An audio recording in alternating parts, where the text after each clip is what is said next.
Shalom, Bapak Ibu, Saudara-saudariku yang dikasihi Tuhan.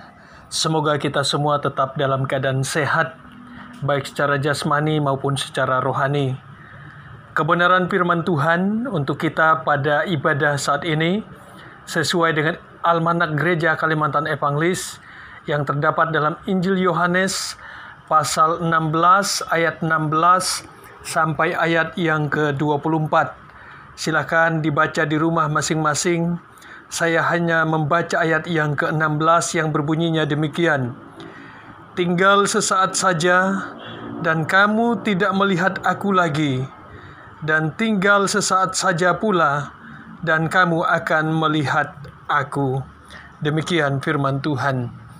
Saudara-saudariku yang dikasihi Tuhan, sebelum Yesus berpisah dan meninggalkan murid-muridnya, Yesus mempersiapkan murid-muridnya dan mengingatkan murid-muridnya tentang kondisi yang akan mereka alami kelak. Pertanyaannya adalah, kenapa Yesus berpisah dan meninggalkan mereka? Paling tidak ada dua peristiwa. Yang pertama adalah bahwa Yesus akan mati di salib. Saat itu kondisi murid-murid Yesus, mereka akan sangat berduka cita dan dunia bergembira. Tetapi setelah hari yang ketiga, Yesus bangkit di antara orang mati.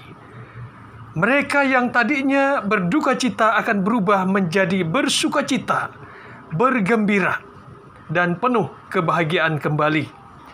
Peristiwa yang kedua, setelah Yesus bangkit dan 40 hari bersama-sama dengan murid-muridnya. Tetapi hari yang ke-40, Yesus kembali akan berpisah dan meninggalkan murid-muridnya. Karena ia akan naik ke sorga. Itu berarti murid-muridnya kembali tidak bersama-sama dengan Yesus secara jasmani. Namun Yesus menjanjikan kepada murid-muridnya di segala masa dan tempat bahwa tidak akan pernah meninggalkan murid-muridnya sebagai anak yatim piatu di tengah-tengah dunia ini.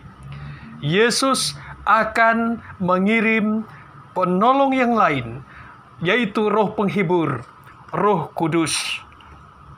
Saudara-saudariku yang dikasihi Tuhan, itulah gambaran yang disampaikan oleh Yesus tentang situasi dan kondisi yang akan dialami oleh murid-murid, selalu didahului dengan duka cita, tetapi diakhiri dengan sukacita dan penuh kebahagiaan. Dan Yesus menggambarkan situasi yang dialami oleh murid-murid seperti proses persalinan seorang ibu. Seorang ibu yang sedang melahirkan, ia akan merasakan sakit yang teramat sangat pada saat proses persalinan berlangsung. Namun, setelah bayi lahir, maka rasa sakit itu akan segera hilang dan akan diganti rasa kebahagiaan yang luar biasa. Begitulah gambaran dari orang-orang yang mengikuti Yesus Kristus. Selalu ada rasa duka cita, kesulitan, bahkan penderitaan. Tetapi itu semua akan berubah, akan berganti dengan kondisi yang penuh kebahagiaan. Saudara-saudariku yang dikasihi Tuhan, apa artinya bagi kita pada saat ini? Yang pertama, kita bersyukur. Yesus yang kita sembah adalah Yesus yang hidup. Ia telah mengalahkan kematian. Bahkan ia telah naik ke sorga untuk menyiapkan tempat tinggal bagi kita. Itu berarti ada jaminan bagi kita. Meskipun nanti suatu saat semua kita pasti akan mati, tetapi ada kepastian tempat, ada kepastian jaminan kehidupan yang kekal bagi kita. Oleh karena itu, selama kita masih diberi napas kehidupan, kita masih bisa menghirup oksigen, tubuh masih bisa digerakkan. Jangan sia-siakan hidup ini. Pastikan selama kita hidup, selama kita bernapas, kita terus percaya dan mengimani Yesus Kristus yang telah terbukti berkuasa atas segala masalah kehidupan, yaitu kematian dengan kebangkitannya. Yang kedua, perjalanan hidup kita tentu banyak hal yang membuat kita cemas, khawatir, gelisah, panik, bahkan ketakutan. Apalagi saat ini, saat kita berhadapan dengan ancaman COVID-19.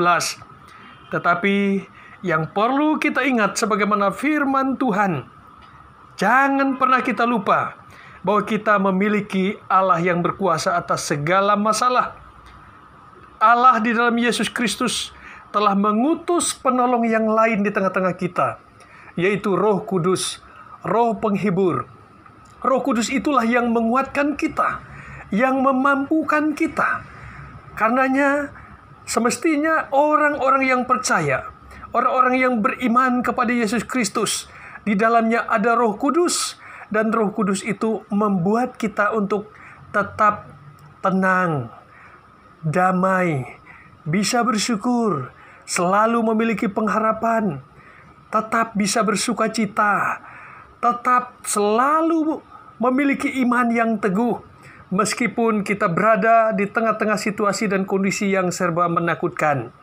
Dan ingat, situasi yang stres, psikologis yang depresi, apalagi kita takut, panik yang berlebihan, itu bisa menyebabkan imunitas tubuh kita berkurang. Bahkan akan muncul berbagai macam penyakit karena pikiran, karena kejiwaan kita. Dengan kita sungguh-sungguh percaya kepada Yesus Kristus, maka Roh Kudus akan senantiasa menolong kita, menguatkan kita. Dan terlebih tatkala kita selalu berdoa, maka Yesus yang hidup, Ia berdoa kepada Bapa, dan Bapa mendengarkan doa kita.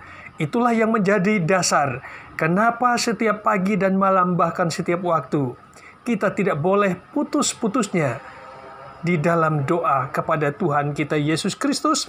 Karena doa adalah napas rohani, tanda kita masih hidup, rohani kita masih sehat, dibuktikan dengan rindu dan haus untuk selalu berdoa kepada Tuhan di dalam Yesus Kristus. Tuhan Yesus memberkati kita dan firman-Nya. Amin.